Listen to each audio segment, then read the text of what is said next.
મારા મહેસાણાના આકાશમાં આવતીકાલે સૂર્ય કિરણ અલગ ખીલવાનું છે। જી હા, આપ જે જોઈ શકો છો ને એમ મહેસાણાના ઇતિહાસમાં પહેલીવાર એર શો યોજાવા જઈ રહ્યો છે।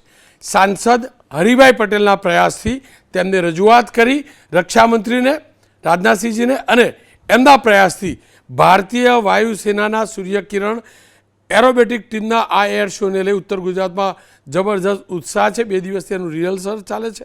આવતીકાલે સવારે 9 વાગ્યાથી આકાશમાં આપણી સેનાનું શૌર્ય જોવા મળશે। શૌર્ય અને કૌશલ્યના દિલ ધડક રોમાંચક નજારો જોવા મળશે। એર શોનો 1 દિવસ પહેલાં સૂર્યકિરણની ટીમે મહેસાણાના આકાશમાં પ્રેક્ટિસ કરી એના પર દ્રશ્યો જુઓ છો। જબરજસ્ત રોમાંચ જોવા મળે છે।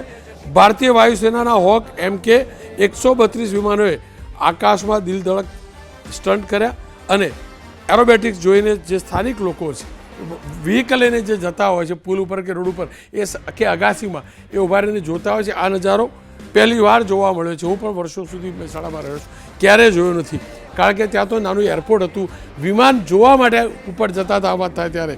પણ કાલની સ્થિતિ અલગ હશે।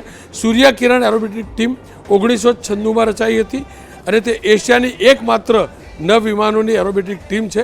ટીમનું સૂત્ર છે સર્વદા સર્વોત્તમ અને જે તેની ચોકસાઈ, શ્રેષ્ઠતા અને શિસ્તનું પ્રતીક છે। અત્યાર સુધી દેશમાં 700થી વધુ આ પ્રકારના પ્રદર્શન થઈ ચૂક્યા છે અને કાલે મારા મહેસાણાની અંદર આ થવા જઈ રહ્યું છે। ત્યારે મહેસાણાને એરોબેટિક શો અપાવવા બદલ, એ માટે પ્રયાસ કરવા બદલ હરિભાઈ પટેલને અભિનંદન, સાથે જ મહેસાણાને આ શો આપવા બદલ વાયુસેના અને રક્ષામંત્રી આ બંનેનો ખૂબ ખૂબ આભાર, એક મહેસાણાના દીકરા તરીકે, પ્રદેશના નાગરિક તરીકે।